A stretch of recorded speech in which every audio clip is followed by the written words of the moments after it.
क्या आप जानते हैं कि कम सैलरी में अमीर कैसे बना जाए? तो दोस्तों, आज की इस वीडियो के माध्यम से हम लोग इसी टॉपिक पर बात करेंगे।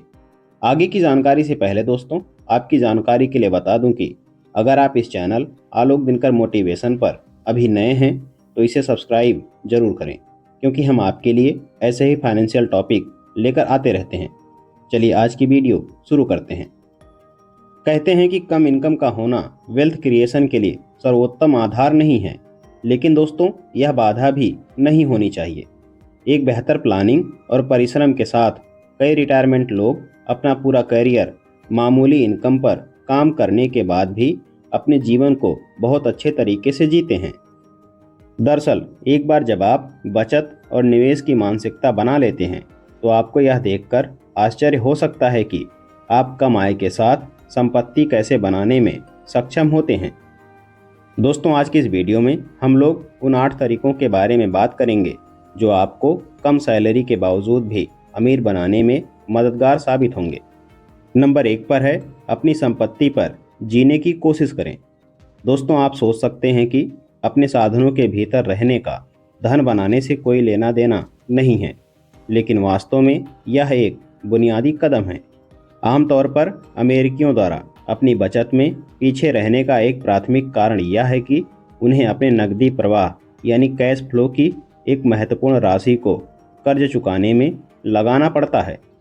अगर दोस्तों आप अपनी कमाई से कम खर्च करके क्रेडिट कार्ड लोन के बढ़ने से बच सकते हैं तो बचत के मामले में आप पहले से ही इस खेल में आगे हैं। नंबर 2 पर है जल्दी शुरू करें। कहने का मतलब लॉन्ग टर्म इन्वेस्टमेंट तैयार करने का एक और रहस्य यह है कि जल्दी शुरुआत करना कम से कम उतना ही महत्वपूर्ण है जितना कि हाई सैलरी अर्न करने से भी अधिक महत्वपूर्ण नहीं है।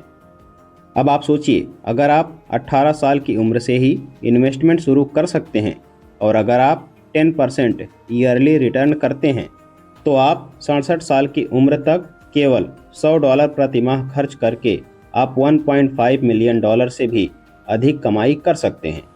अब अगर आप 40 साल की उम्र तक निवेश शुरू नहीं करते हैं तो आपको इसके बदले पर मंथ $950 या लगभग 10 गुना अधिक राशि जमा करनी होगी।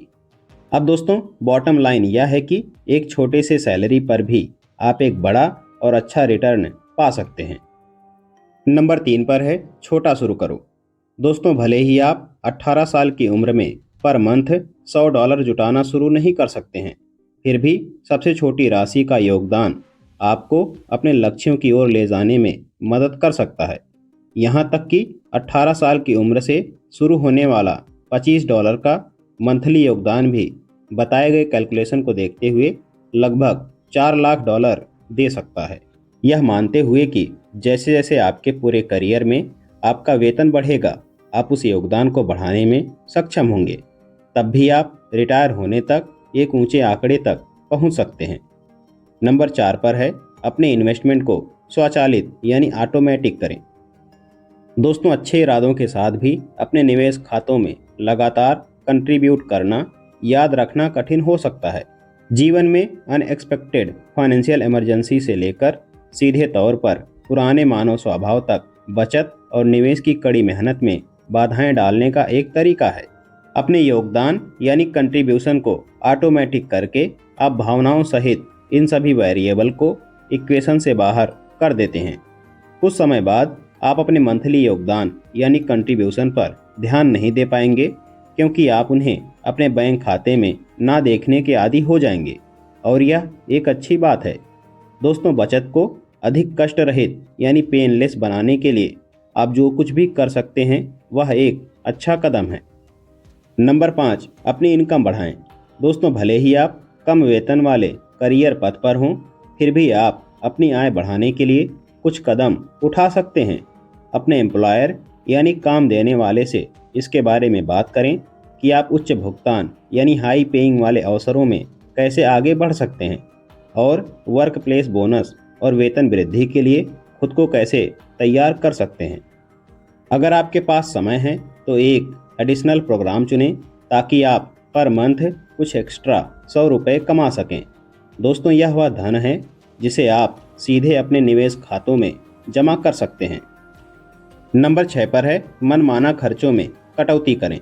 दोस्तों, जब धन निर्माण की बात आती है तो आय समीकरण का केवल एक पक्ष है। आपको अनावश्यक मनमाना खरीदारी पर भी पैनी नज़र रखनी होगी।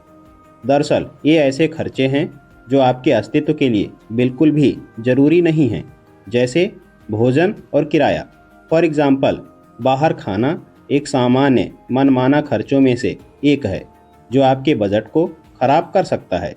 ऐसा ही वह रैंडम खरीदारी यात्रा भी है जो आप केवल अपना दिमाग साफ करने या खुद को पुरस्कृत करने के लिए कर सकते हैं। हालांकि कोई भी गैर जरूरी खर्चों को पूरी तरह से समाप्त नहीं कर सकता है।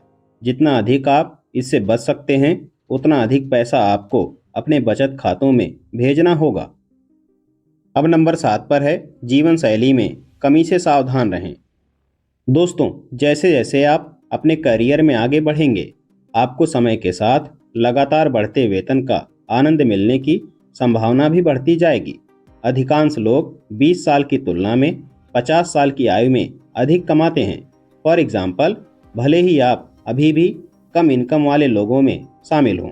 अगर आप धन का निर्माण जारी रखना चाहते हैं तो जीवन शैली में कमी का शिकार ना होने का प्रयास करें। फॉर एग्जाम्पल, अगर आपको सालाना $5,000 की बढ़ोतरी मिलती है तो नई कार खरीदने, बड़े घर में जाने या महंगी यात्राएं शुरू करने के जाल में फंसना आसान है, शायद यह महसूस करते हुए कि आप इसके लायक हैं। लेकिन दोस्तों, आप निश्चित रूप से अपनी कड़ी मेहनत के फल का आनंद लेने के हकदार हैं।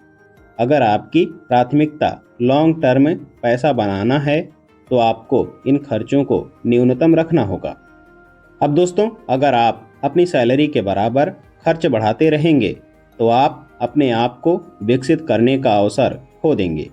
अब एक समझौता शायद यह है कि आप अपने $5,000 की राशि में से $4,000 का निवेश करें और बची हुई $1,000 का उपयोग खुद के आनंद के लिए कर सकते हैं।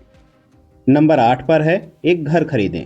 दरअसल घर खरीदना अक्सर केवल अमीरों के लिए एक ऑप्शन के रूप में सोचा जाता है, लेकिन सच्चाई यह है कि 2022 की आखिरी तिमाही में अमेरिका में होम ओनरशिप रेट 65.9% था, 1% जो पिछले कुछ वर्षों में काफ़ी कंसिस्टेंट रहा है। अब इसका मतलब यह है कि लगभग 2/3 अमेरिकियों के पास घर है, जिनमें कई लो इनकम ग्रुप के लोग भी शामिल हैं।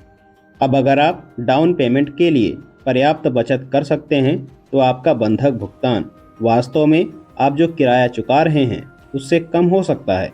और यही कारण है कि खुद का घर होने की वजह से कई अमेरिकियों के लिए यही एक्स्ट्रा पैसा आने का साधन रहा है।